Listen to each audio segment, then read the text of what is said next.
আজিজ ভাইকে প্রথম প্রশ্ন করবো, বাংলাদেশে কোনো অ্যাক্টিভিটিস আপনাকে পাওয়া যায় না, আপনি এত বড় একজন গায়ক।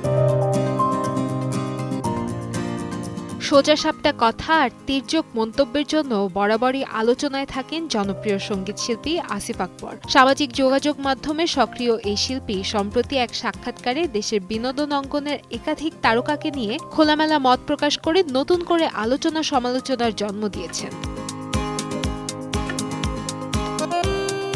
সাক্ষাৎকারের শুরুতেই আসিফ আকবর কথা বলেন ব্যান্ড সঙ্গীতের কিংবদন্তি নগর বাউল জেমসকে নিয়ে। তারকা হিসেবে বড় অবস্থানে থেকেও দেশে বিভিন্ন সামাজিক আন্দোলন কিংবা সংকটে জেমসকে খুব একটা সামনে দেখা যায় না, এ বিষয়টি উল্লেখ করে তিনি প্রশ্ন তোলেন।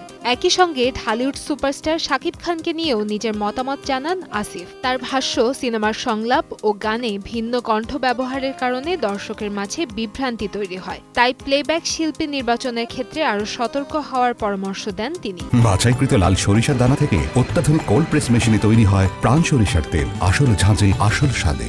আলোচনায় আসে জনপ্রিয় অভিনেত্রী পরিমণির নামও। তার খামখেয়ালিপনার প্রসঙ্গ টেনে মজা করে আসিফ আকবর জানতে চান কবে দর্শকদের মুক্তি দেবেন তিনি। পাশাপাশি হাস্যরসের ছলেই পরিমণিকে একটু সেটেল হওয়ার উপদেশ দেন এই গায়ক।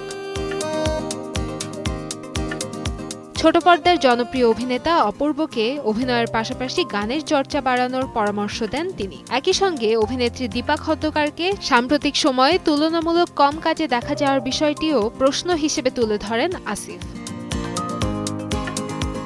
সবশেষে নিজের দিকেও তাকান আসিফ আকবর। আত্মসমালোচনার সুরে বলেন, কম কথা বলা এবং সবার সঙ্গে সুন্দর ব্যবহার করার বিষয়ে নিজেকে আরও সচেতন হওয়া উচিত। যদিও এখন পর্যন্ত তার এসব মন্তব্যের বিপরীতে সংশ্লিষ্ট তারকাদের প্রকাশ্য কোনো প্রতিক্রিয়া জানাননি।